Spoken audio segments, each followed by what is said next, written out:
you know, my expressions speak before my mouth does. So Instagram has become your portfolio now. आलू के पराठे, मुझे लगता है बॉम्बे में लोगों को बनाना भी नहीं आता आलू के पराठे। दोनों की एज सेम है, आपका बजट सेम है, बस फॉलोअर्स उनके ज्यादा है। मैं फर्जी कुछ नहीं कर सकती, रिलेशनशिप तो बहुत दूर की बात है, मैं फर्जी दोस्तियां भी नहीं निभा सकती। मेरी मैनेजर तो नहीं कहती है उसको तो नहीं लगता मैं एक्टिव हूँ इंस्टाग्राम पे। जिस इंसान के साथ सुकून फील हो जाए, I think that is true love. मैं 100% इस चीज से अग्री नहीं करूंगी, but yes it does exist. You know, the pressure that social media can get you under is something which even I can't मैं explain नहीं कर सकती। मैंने कभी realize नहीं किया था that social media is gonna take over like this. Yeah.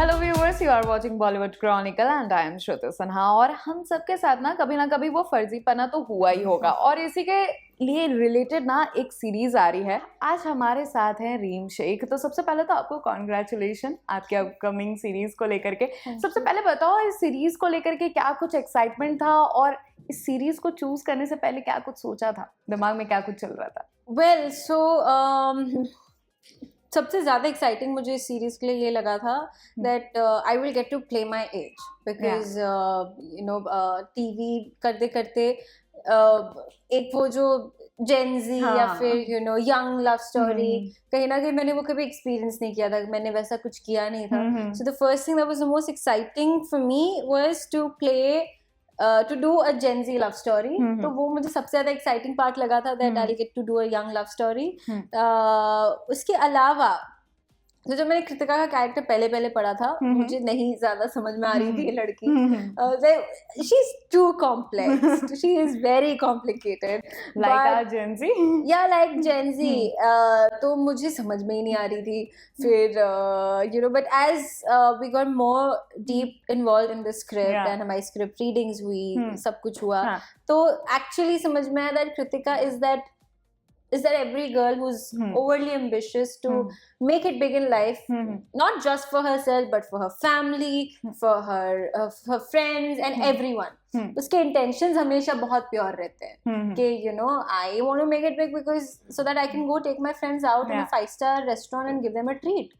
or you know I can buy a bigger house for my family. लेकिन उस over ambitious होने के चक्कर में वो ये नहीं realize करती है that वो जिनके लिए करना चाह रही है वो उन्हीं को हर्ट कर रही है और उन्हीं से अपने रिश्ते खराब कर रही है। So then her whole journey of realising that you know how there should be a balance in everything, and yeah so it's कृतिका's जर्नी ऑफ ऑब्वियसली। और हमने देखा ना ट्रेलर के ग्लिम्सेस में भी she is an influencer obviously. कहीं ना कहीं वो पीयर प्रेशर जो दिखता है आजकल के यूथ में कि followers, content making and all, तो कभी आपको भी लाइक आप भी एक्टिव हो अपने सोशल मीडिया पे, तो कभी ऐसा पीयर प्रेशर फोमो फील हुआ? मेरी मैनेजर तो नहीं कहती है उसको तो नहीं लगता मैं एक्टिव हूँ इंस्टाग्राम पे, पता नहीं बाकी सबको क्या लगता है। बट स्टिल लाइक रहता है ना, एक फोमो रहता है लोगों के बीच में कि यार मैं कहीं पीछे नहीं रह जाऊँ, मेरे कंटेंट कहीं कम नहीं जा रहे हो, ऐसा कुछ ऐसा फोमो फील? यार ऑनेस्टली अभी ना थोड़ा लगने लगा है, मुझे पहले नहीं लगता था बट अभी ना थोड़ा लगने लगा है, बिकॉज मैंने कभी रियलाइज नहीं किया था that social media is going to take over like this. That it's going to be like, you know, the biggest platform to influence people, or like your Instagram has become your portfolio now. Jise, and I come from the zamana where we used to have those printouts and that used to be our portfolio. Printouts लेके coordinators को देने जाना पड़ता था, but you know obviously ज़माना बहुत ज़्यादा बदल गया, तो मुझे कभी realize नहीं हुआ था that Instagram has become this big, or you know social media इतना important हो चुका है। बट अब होने लगा है, अब रियलाइज होने लगा है दैट काफ़ी ज़्यादा इम्पोर्टेंट है at times, you know casting directors also look at your Instagram following and this and that, तो अब रियलाइजेशन हो रही है। तो थोड़ा जो फॉलोइंग की बात है, अब भी बहुत सारे आर्टिस्ट ये भी बोलते हैं ना कि आपको काम आपके फॉलोअर्स के कंपैरिजन पे मिल रहा है आज। यार मैं 100% इस चीज़ से अग्री नहीं करूँगी, but yes it does exist. I'm not saying that everybody is doing that. I'm not her production या her casting director is not looking at your followers. But yes, this thing does exist. ऐसा भी होता है. Not saying कि ऐसा ही होता है। कभी ये चीज ऐसा फेस हाँ किया? हाँ हाँ मैंने किया है। मतलब चीज ऐसे हुई कि यार तुम्हारे फॉलोअर मतलब उनका यही कहना था कि आप दोनों की एज सेम है, आपका बजट सेम है, बस फॉलोअर्स उनके ज्यादा है। और उसके साथ ही ना आपके पोस्टर में भी एक टैगलाइन हमें दिखने को मिला है, कुछ फर्जी लव स्टोरीज असली भी होती है। yes. एक टैग भी लगा है, और इस टैगलाइन से आप कितना रिलेट कर पाते हो? मैं नहीं कर पाती हूँ ऑनेस्टली, बिकॉज फर्जी नहीं है, मैं फर्जी कुछ नहीं कर सकती। रिलेशनशिप तो बहुत दूर की बात है, मैं फर्जी दोस्तियां भी नहीं निभा सकती। I can't fake my emotions at all. Like दो अगर ये चीज़ मुझे थोड़ी बहुत आती होती तो शायद you know probably I would have had more friends in the industry or something like that, but you know my expressions speak before my mouth does. So subtitles subtitles are always there whenever I'm meeting someone or talking to someone. तो फर्जी तो मैं कुछ नहीं कर सकती। I can't, मेरी फर्जी feelings हो ही नहीं सकती। So I don't relate with the tagline of my own show, but then you see again it's Kritika who's overly ambitious to a level जहाँ वो अपना ड्रीम पूरा करने के लिए एक रिलेशनशिप, फर्जी रिलेशनशिप में आने के लिए तैयार हो जाती है। But then it's also her journey of realising that जो चीज़ उसको लग रहा था कि सबसे ज्यादा फर्जी है इज एक्चुअली नॉट फर्जी, बट the other things जो उसको real emotions लगते थे, they turn out to be more fuzzy than her relationship with Manav. So it's an interesting story. It's trust me, it's an interesting story. Obviously, और character जितना मतलब complicated लगा है, prep करने में कितना complication है? There will also be times when audience will be like, पागल है क्या ये लड़की? क्यों कर रही है? दिमाग नहीं है क्या इसमें? Like is she dumb? Because even when I was reading, I was like, so यार ये पागल है क्या? कैसे कि how why is she doing this? Extraordinary character. But then later on you will realize that you know why she did it and what made her do it. So complex characters play करने में मुझे तो बहुत ज़्यादा मज़ा आता है, and also the characters that I don't relate with, because obviously that's those characters challenge you as an actor the most. Obviously, you know, to be able to perform, to be able to be a person that you just can't ever think of being in your real life. So मज़ा तो मुझे बहुत आया। But prep करने में भी तो कुछ आते होंगे ना, मतलब कहाँ से क्या सोर्सेस लेना है, लोगों का क्या कुछ रिव्यू रहता है, ऐसा इस टाइप से कुछ? For that you know you really need to have a good director, and I have been fortunate enough to always have a good director with me, but prep करते वक्त ऑनेस्टली हमारी writing team इतनी strong थी कि मेरा prep work already लिखा हुआ आ चुका था मेरे पास, you know when I used to read the scenes या स्क्रीन प्लेज जब मैंने पढ़े। सो इसलिए मुझे, because I had a great writing team, so prep करने में इतनी मुश्किल नहीं हुई। But yeah Kritika was tiring to play sometimes because she was so loud. You know, she was so loud. She was just jumping from here and there. वहाँ से photo लेना है, वहाँ से रील बनानी है, वहाँ से ये करना है. So by the end of the day मैं थक जाती थी. Just like Mountain Dew ad P करके वो जैसे मैं थक जाती थी by the end of the day के. बट कृतिका प्ले करने में एक जो सबसे ज़्यादा मुश्किल था करना were not the dialogues, were not the expressions. It was handling the gimbal. Oh, she's a content creator, right? Like two so to handle the gimbal was just so tough for me. जैसे मेरे directors कुछ लगा होगा, that you know मेरे director को लगा होगा कि Gen Z है, you know she's 22, she'll be able to you know reel wheel बनाना तो आता ही होगा। उन्हें क्या पता था कि उनके पल्ले मैं पढ़ रही थी, जिसको you know being from this generation does not know how to make reels. Like I do, but I'm not good at it. I'm not like I know what to do. मुझे रील में मेरा दिमाग नहीं चलता है इतना, तो honestly handling that gimbal was the most difficult thing that I have done while playing Kritika. And ये टाइम ना पता है कभी-कभी ऐसा भी होता है कि जब ये सारी चीजें ना लगता है कि यार अपनी जनरेशन से बिलोंग करते हैं ना, अपनी जनरेशन से ऐसे में एज गैप फील होने लगता है। Exactly. क्या so there came a point, हाँ एक सीन मुझे याद है, बहुत लंबा सीन था, तो sir is like it's okay, don't hold the gimbal, just hold the phone. I was like my God. So कुछ ऐसा याद है अभी, कुछ ऐसा बिहाइंड द शूट्स कुछ ऐसे मोमेंट हुए हों जो अब मेमोरेबल हो गया है? honestly that gimbal thing was that one thing that happened. And then उसके अलावा यार बहुत मज़ा आया मुझे ये शो शूट करते वक्त अंशुमन के साथ. हमारे director Aram sir, he's fun to work with. So मुझे in general I have great memories. But one day I remember we were doing this like song sequence or something जहाँ montage लेने थे ऐसे बाइक के सुखना लेक क्रॉस करते हुए this that वगैरह वगैरह. तो मैं ना हर जगह रुक रुक के कुछ खा रही थी. हर जगह रुक रुक के कुछ खा रही थी. लाइक यहाँ पे वो कुलचे वाले भैया दिख गए तो मैं कुलचे खाने शुरू हो गए.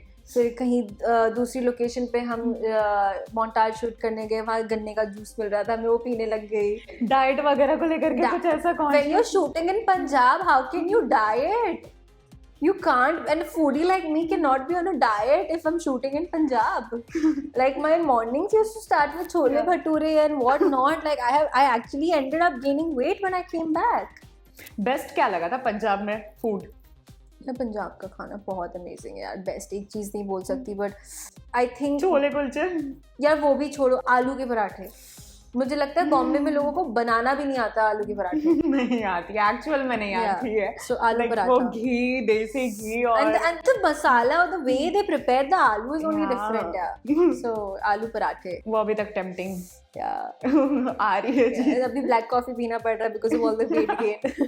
बट वैसा कुछ अभी देख करके नहीं आ रहा है. लग रहा है कि वो सारी चीजें के बाद काफी वर्कआउट भी हुआ है. शूट जुलाई में हुआ था, अभी हो गए कुछ अच्छे खासे महीने. So that's why I think it's just got better now. But या और उसके साथ ही आप देखो टीवी शोज बचपन से करते आए हो और अब सीरीज में भी अपीयरेंस आ रहा है. लेकिन टीवी शोज के जो शूट्स होते हैं और ये वेब शोज के शूट्स डिफर कहीं ना कहीं तो टेक्निकल ये सारी चीज़ों में करता होगा. तो बेसिक क्या था जो चीज़ आपको चेंजेस आई शूट्स करने में? स्क्रिप्टिंग लेवल ही बहुत अलग होता है एक टीवी शो का और एक वेब शो का या एक फिल्म स्क्रिप्ट का. जो स्क्रिप्टिंग ही होती है ना वो बहुत अलग होती है. यू नो जैसे टीवी का एक फॉर्मेट है जो हर राइटर को फॉलो करना पड़ता है, अदरवाइज यू नो मज़ा नहीं आता लोगों को टीवी देखने में. सो दोनों प्लेटफॉर्म की राइटिंग ही बहुत अलग होती है. That is the biggest and the major difference. Or how do you view love in your own life and does it influence your roles? No, it does not influence my roles because for me, honestly, if I have to talk about love, I think love is the most beautiful feeling in the world and it's true. Baki, for me, if I have to talk about love, I think love is a lot more about feeling peace and feeling at home with a person rather than all the butterflies that we talk about. So for me that is love. To feel peace and to feel sukoon with someone is love. And ये butterflies I think हर कोई दे सकता है यार. आते जाते you know अगर कोई अच्छा लड़का मुझे अभी बोल जाए that you know you're looking beautiful, I feel that little thing in my tummy. But I think सुकून नहीं ज़्यादा लोग आपको लाइफ में फील करवा पाते. So जिस इंसान के साथ सुकून फील हो जाए I think that is true love. And वो एक टैग भी आता है ना कि कभी कभी घर एक इंसान होता है और तुमसे मिलकर घर सा लगता है. Yes. कभी कुछ ऐसा घर सा किसी के साथ लगा है? लगा है बट ठीक है वो लगे हुए भी अब 4 साल हो गए. सो ठीक है कोई नहीं ठीक है. बट कहीं ना कहीं देखो ये जो आपकी वेब सीरीज आई है इसमें ना एक नया लव का डेफिनेशन देखने को मिला है. तो आपकी कुछ ऐसे पर्सपेक्टिव चेंज हुई है लव को लेकर के, love life and all? It's a different question. So I think the only change that I feel तो मुझे ना हमेशा से ऐसे लगता था that you know कि being in love with your friend and like you know दोस्त के साथ प्यार हो जाना is the best thing वगैरह वगैरह. But then I've often realized that you know a lot of people कहीं ना वो दोस्ती के बीच में एक वो बहुत थिन लाइन वाली बाउंड्री होती है जो बहुत सारे लवर्स क्रॉस कर लेते हैं. Because I understand that you know your partner is your best friend और stuff like that, but he or she is still your partner. and you should never forget that. Yeah. You should just never forget that. Like you can't abuse your partner and be like, oh no, it's because we are the best of friends. You can't do that. According to me, that's wrong. So वो एक चीज़ है जो ये show करते हुए मुझे realize हुई है, because Manav and Kritika, though they are the best of friends, and for the longest time they are faking their whole relationship while being friends, while being just friends. मैंने ये realize किया कि उन दोनों के बीच में कभी वो एक दायरा क्रॉस नहीं होता है. You know, वो एक छोटी सी And this is the most beautiful thing. Like ना, बहुत बार ऐसा होता है ना कि लड़कों के टेंट्रम आ जाता है अगर आप लड़कों को मतलब उसके हिसाब से नहीं बात किए या नहीं किए, तो उनको ऐसा लगता है कि उनका मेल ईगो ऐसे बीच में आता है. ईगो तो लड़कों का वैसे ही फ्रेजाइल होता ही है, but so yeah, that's one thing that I realized while doing this फर्जी लव स्टोरी कि मानव और कृतिका भले ही वो दोस्त क्यों ना है, बट वो जो एक रिस्पेक्ट की बॉर्डर लाइन है वो ना तो कभी मानव ने क्रॉस की, ना तो कभी कृतिका ने क्रॉस की, being the best of friends. क्योंकि मैंने बहुत देखा है लड़का लड़की ना दोस्ती के नाम पे गालियां दे देंगे एक दूसरे को, कुछ भी यू नो इंसल्ट कर देंगे, रिस्पेक्ट नहीं करेंगे, but you know you still गोटा रिस्पेक्ट ईच अदर इररिस्पेक्टिव कितनी गहरी दोस्ती क्यों ना हो. इसी बात पे शाहरुख खान की वो मुझे इंटरव्यू याद आ गया मुझे पूरा, काजोल के साथ जो उन्होंने कहा था, बहुत सही कहा था उन्होंने जो भी कहा था.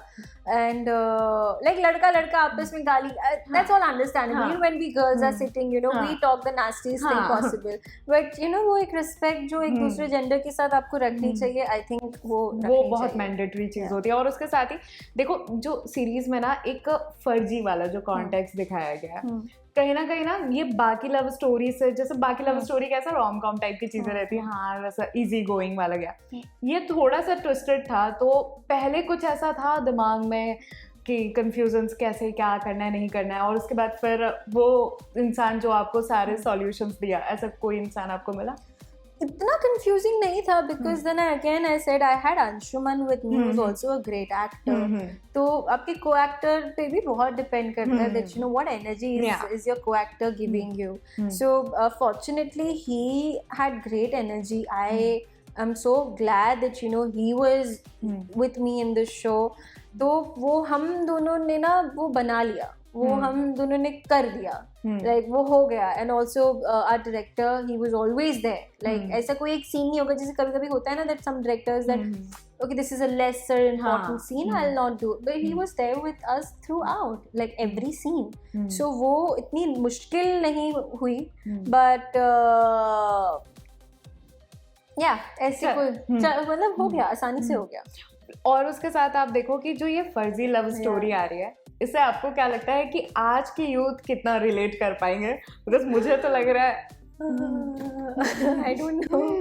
वो तो यूथ कमेंट करके बताएगी कि किन ने कौन सी. आपने कभी ऐसी कुछ देखी है, मतलब ये जो स्टोरी देखने के बाद, हाँ ये स्टोरी देखने के बाद कभी ऐसा किया है, फील किया है कि हाँ ये तो मैंने देखा था अपने लाइफ में? Well यार honestly आज के ज़माने में समझ में नहीं आता that you know who's faking it and who's not, because you know social media plays such a big role कि you know कभी कभी प्रेशर भी आ जाता है and stuff like that, because that's exactly what happened with Manav and Kritika. You know उनका एक video viral हो गया जिसमें वो कपल थे भी नहीं, but then you know वो प्रेशर आ गया, then also they started liking the fame that they were getting by you know being the it couple on social media or something. तो उस प्रेशर में आके उन्होंने ये सब कर दिया. तो आजकल नहीं समझ में आता, you never know who's faking and who's not. So मैंने लाइव एग्जाम्पल तो नहीं देखा अपनी आंखों के सामने कि मैं बोल सकूँ yes I've seen it, but I'm sure a lot of people out there will be able to relate, because you know situationship term ही इतना famous हो चुका है that I think आजकल हर कोई शिप पे सब कोई बैठ इसी शिप पे सेल कर रहा है.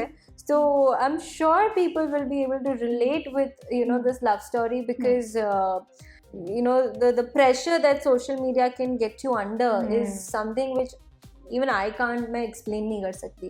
और ये प्रेशर कितना मेजर हो सकता है ये भी मैंने ये सीरीज़ करके रियलाइज़ किया है, बिकॉज मेरी पर्सनल लाइफ में मैंने कभी इतना प्रेशर नहीं लिया. But you know just imagine like I come from this industry, that's why I never took that pressure. But you know a person who does not belong from this industry or is not even from Mumbai, like Mumbai में से होने ना होने से भी बहुत फर्क पड़ जाता है, राइट? उसके लिए ये प्रेशर कितना मेजर होगा वो मैंने ये सीरीज करके रियलाइज किया है. और अगर आप देखो कि अगर ये इन्फ्लुएंसर्स का जो अभी नया ट्रेंड आया हुआ है कि लाइक व्यूज लाइक्स के लिए कुछ भी करना, अगर आप एक्टिव हो गए तो ऐसा कभी आपको फील हुआ है कि यार क्या कर रहा है बंदा? सबसे क्रिंजियस्ट थिंग आपको अभी तक क्या दिखी है इंटरनेट पर कि व्यूज लाइक के लिए लोग कर रहे हैं? यार मैं सच्ची बोलूँ, मैं ना इंस्टाग्राम रील्स में गंजी चुड़ैल से कभी आगे नहीं बढ़ पाई. Like that's my favorite content to watch on Instagram.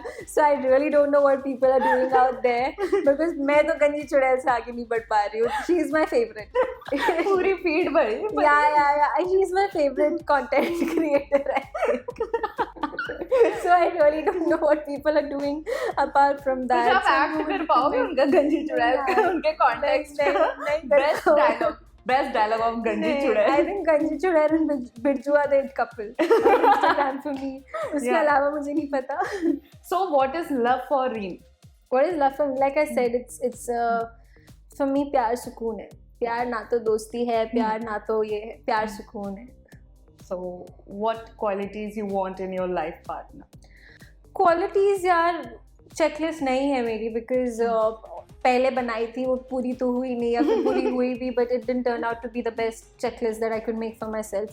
So checklist नहीं है मेरी, but एक क्वालिटी जैसे कि ये तो यार किस लोगों की ना वेवलेंथ मैच होनी बहुत जरूरी है. ऑनेस्टली छोटी मोटी आदतें कुछ आप बदल लो या फिर कुछ आप एडजस्ट कर लो या फिर वो सब हो जाता है, बट एक इंसान के साथ आपकी वेवलेंथ मैच होना बहुत ज़रूरी है.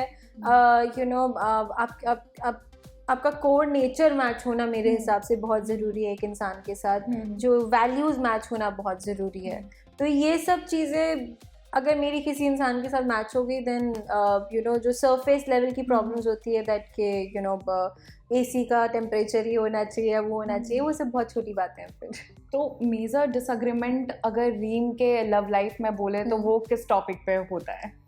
डिसएग्रीमेंट यार मेरी लव लाइफ इतनी कुछ खास रही नहीं है, तो ऐसे कुछ मेजर डिसएग्रीमेंट्स मैंने किए ही नहीं है किसी पार्टनर के साथ कि मुझे याद आया मैं एक एग्जांपल दे सकूं. तो I have nothing to say because I have never been in that situation. By the grace of God I have just been so busy working that never had the time. Ever got cheated in love? And तो सबके साथ ही हुआ होगा, मैं कौन सी अनोखी हूँ. I think सब like I said, every girl is sailing on the same boat. But I have no hard feelings for anyone, like none of them. I love each and every person who's been in my life and gone. But कभी कभी ना ऐसा कर्स होता है ना कि like क्यों मेरे साथ, क्यों ऐसा होता है? मुझसे ज़्यादा बुरा हुआ है लोगों के साथ यार. लोगों की 20-20 साल पुरानी शादियाँ टूट रही हैं, ये हो रहा है वो हो रहा है. तो मुझे कभी दैट वाई मी वाली फीलिंग ही नहीं आई सीरियसली. बट अब देखो जहाँ हमने एक छोटी सी रीम को देखा था अब आगे के काफ़ी बड़े बड़े प्रोजेक्ट्स कर रहे हैं. तो इस तरह से इंडस्ट्री में जिस तरह से आप इवॉल्व कर रहे हो, क्या कुछ अंदर एक्साइटमेंट है अभी और क्या कुछ सीखे हो नए? सीखा तो बहुत कुछ है, सीखा तो बहुत कुछ है. I have seen life, I have seen different sorts of people in these 15 years. I have learned so much and I am just I'm glad that I've been here and I've been able to be around and sustain in this industry because यार कितने लोग आए हैं 15 साल में और भी आएंगे, but I've been able to just be here and continue doing work and I'm just grateful about that. मतलब मैं बहुत ज़्यादा ग्रेटफुल हूँ कि मैं आज यहाँ हूँ बिकॉज अगर मैं कभी बैठ के भी सोचूँ कि एक ऑडिशन रूम में कितने लोग होते थे यार, कितने लोग होते थे एंड मैं यहाँ तक पहुँच पाई, वो मेरे लिए बहुत बड़ी बात है. तो मेरे अंदर तो सबसे पहले ग्रैटिट्यूड इतना भरा है एंड सीखना तो इंसान कभी रोकना भी नहीं चाहिए. You should just always keep learning. But I have worked with some really good people. I have learned so much from them, from their craft, the way they prep for a scene or probably their dialogue delivery or stuff like that. तो मैंने बहुत सीखा है. and but अगर industry में बात करें sticked रहने का, सबसे बड़ा इंपॉर्टेंट चीज़ होता है कि इंडस्ट्री में आप स्टिक्ड हो, कांस्टेंट आप काम वगैरह करो. तो उसके लिए क्या चीज़ें मैंडेटरी होती है कि आप इंडस्ट्री से स्टिक्ड रहें? क्योंकि बहुत लोग आए गए. डिसिप्लिन एंड स्टेइंग ग्राउंडेड बहुत ज़रूरी है. बहुत बहुत ज़्यादा ज़रूरी है that you maintain that discipline of being on a set. You never forget you know कि वो आपकी रोजी रोटी ये मत कभी भूलो. So being disciplined and staying grounded are and you know these are the most important things to sustain in the industry. And of course talent नहीं है तो आप आओगे आपको, but I think you will not obviously talent बहुत ज़रूरी है, but talent के से ज़्यादा मुझे लगता है कि डिसिप्लिन और ग्राउंडेड रहना ज़्यादा ज़रूरी है. बचपन से आप काम करो, कभी ये आपके एजुकेशन स्टडी ये सब में इम्पैक्ट किया? Not really, because मैं होम स्कूलिंग करती थी एंड मेरा स्कूल ना जाने का रीज़न कभी काम नहीं था. I had other reasons of not going to a school because मैं थोड़ी social anxiety थी मुझे. बट टीवी शोज में लाइक 12 घंटे काम करने होते थे, तो इस बीच में कैसे टाइम मैनेज करना पड़ता था. वो hats off to my parents for that कि उन्होंने वो टाइम मैनेज मुझसे करवा लिया. बट हाँ थोड़ा बहुत फ़र्क पड़ा, but then also like you know I was not Einstein. मतलब मैं उतनी स्मार्ट थी भी नहीं कि पढ़ने नहीं मिल रहा है तो अरे फेल हो जाऊंगी और समथिंग लाइक दैट. मतलब वो मैं नहीं थी इतनी smart when it came to studies, तो वो मुझे इतना कभी फ़र्क नहीं पड़ा. एंड ऑनेस्टली स्पीकिंग इन 15 सालों में मेरी स्कूलिंग बहुत अलग तरीके से हुई है सेट्स पे. मैंने बहुत कुछ अलग तरीके से सीखा है जो मुझे आज ज़िंदगी में बहुत काम आ रहा है. मे भी कोई मैथमेटिकल चीज़ को लेके मैं थोड़ी सी शायद स्लो होंगी या मुझे शायद समझने में वक्त लगेगा, मैं समझ ही नहीं पाऊंगी, you know may be in those technical things. But जो जिंदगी की स्कूलिंग मुझे मिली है वो और इसलिए कहते हैं ना कि जो चाइल्ड आर्टिस्ट है ना उनका जो नेचर होता है, उनकी जो मेंटलिटी होती है, वो बाकी बच्चों से काफ़ी वो जल्दी मैच्योर हो जाते हैं. ये चीज़ें फील किया है आपने बाकी जो बच्चे जो इंडस्ट्री से नहीं रिलेटेड है? हाँ मतलब कुछ है वैसे जो वक्त से पहले मैच्योर हो गए हैं.